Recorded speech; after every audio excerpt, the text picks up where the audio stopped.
as we begin to identify how we're going to feel in those moments when we are making a wise and courageous decision, then we can begin to normalize those experiences.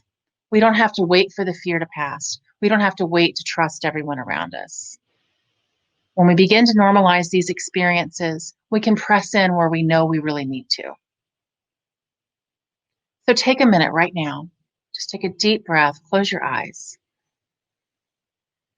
and imagine you're in that cave. You're picturing, I trust your wisdom. You know the thing that you need to press into right now. You know what this next call to courage is.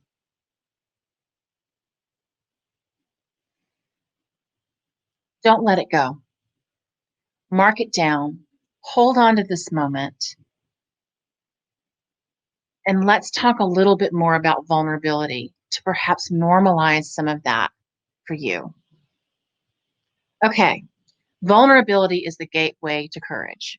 And this is the last place we're going to stop before sending you off and launching you into a more courageous leadership perspective. Who we are is how we lead. So that kind of sums up what we've just been talking about. And we're going to move on now to rumbling with vulnerability. Okay, vulnerability is the gateway to courage. I wish it weren't that way. We can't seem to fix it so it's not. So we're just going to have to embrace it the way that it is.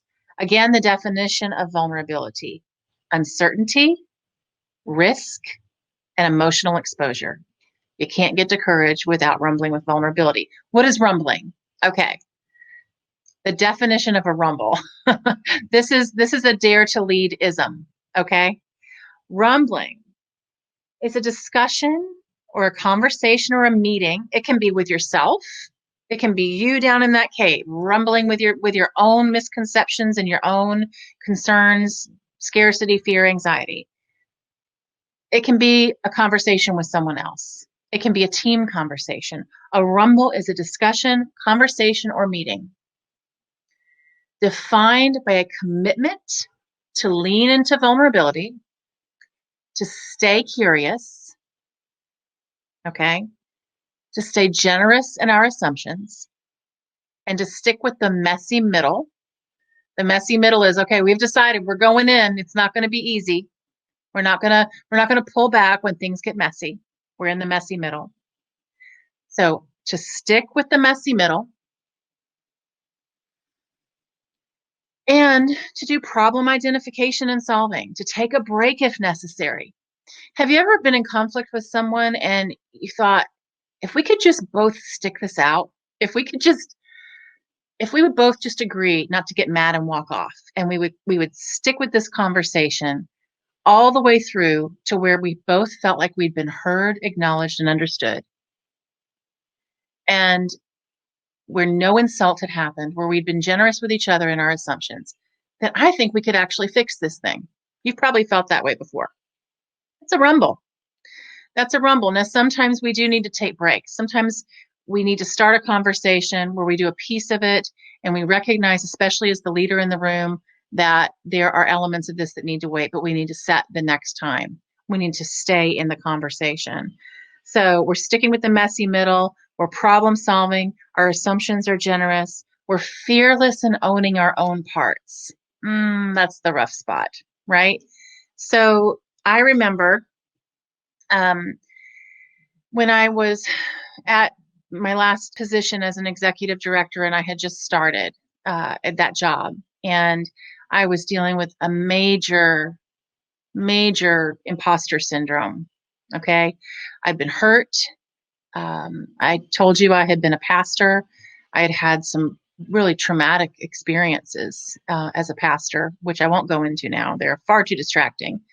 But it took a while to recover and some time to begin to rise again. And so when I had this opportunity, while I was excited and grateful and I felt confident in many ways, I also did not want to be exposed as truly not being the capable leader that I knew I could be. So you can have both of those thoughts at one time, right? You can believe in yourself and also have this voice that tells you that you're not good enough. Okay. In Dare to Lead, we call that an SFD, sloppy. I'll give you the PG version of it, sloppy first draft, right? That's the story you tell yourself. I'm not good enough. It's in there somewhere. And so we don't want people to see that. And then at times we won't have those hard conversations if that's something you're dealing with. That I was dealing with that. I was dealing with imposter syndrome, fear of not being good enough. And I had volunteers on my team who had been in and out of leaders, and then there was an interim director, and there just hadn't been solid leadership for a while, and the volunteers had started to become very empowered and not necessarily in a healthy way in the organization. And there were some folks who had some real needs there in terms of being seen as valuable to the organization. No one had been there for a length of time to really encourage and define their roles and to help them find satisfying and meaningful volunteer work. So some toxic behavior was coming out, and I had to address one of the volunteers.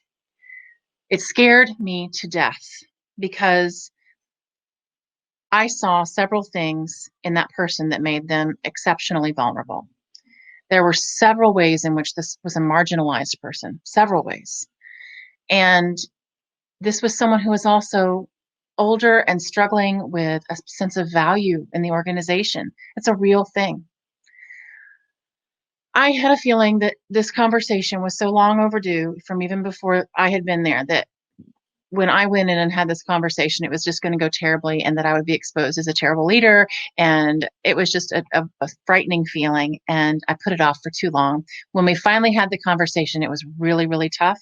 But I mean, the bottom line is it needed to happen.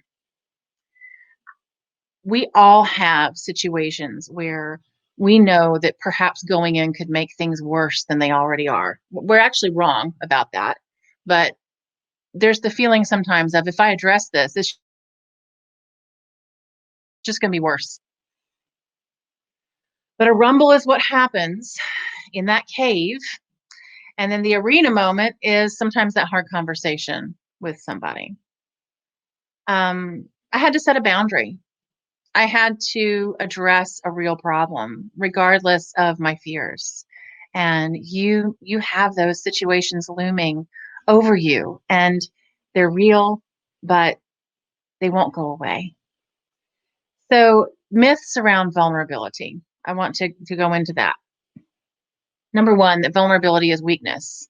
For me to sit down and have a rumble with myself and say, Frances, the thing that's holding you back from talking to this volunteer who deserves the truth about the ways that he's violating confidentiality, the truth of the matter is admitting that it's your own fear of not being a good enough leader is a valuable thing here. So I needed to rumble with myself. I needed to say, I am afraid.